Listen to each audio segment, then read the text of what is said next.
அன்பிற்கினிய ராஸ் அவர்களே, பொள்ளாச்சி வடமேற்கு ஒன்றிய கழக செயலாளர் ரமேஷ் என்னை வழியனுப்பி வைத்துவிட்டு வேறொரு கூட்டத்திற்கு சென்றிருக்கின்ற மாவட்ட கழகத்தின் மதிப்புமிக்க செயலாளர் என் ஆர்வியர் அன்சாரா ஓட்டுநர் அணியின் துணை செயலாளர் பணப்பட்டி தினகரன் அவர்களே, மாவட்ட பொருளாளர் ஜெயபிரகாஷ் அவர்களே, தலைமை பொதுக்குழு உறுப்பினர் பாலகிருஷ்ணன் அவர்களே, கேவி ஆறுமுகம் அவர்களே, எனக்கு தேவையான வழக்கறிஞர் அணியைச் சேர்ந்த வழக்கறிஞர் மருதராஜ் அவர்களே, நாச்சிமுத்து அவர்களே, பாத்திமா அக்பர் அவர்களே, இரும்பு சுப்பிரமணியம் அவர்களே, சி நாகராஜ் அவர்களே, நான் வடிவேல் அவர்களே, 80,000 வாக்காளர்களும் ஏதாவது ஒரு விதத்தில் செந்தில் பாலாஜியின் உதவியை பெற்றவர்களாகவே இருந்தார்கள்.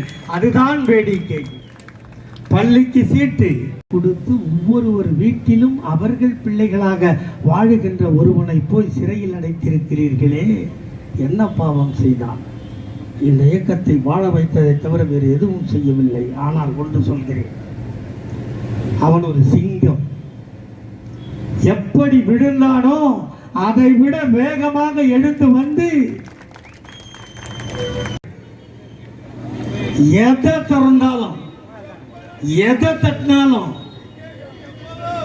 நான் மட்டுமே இருந்தேன். அதுக்கு இவங்கெல்லாம் தான் காரணம். தூத்துக்குடியிலேயே தலை கீழே நின்னாங்க. எங்க அக்கா கனிமொழி கிட்ட போய்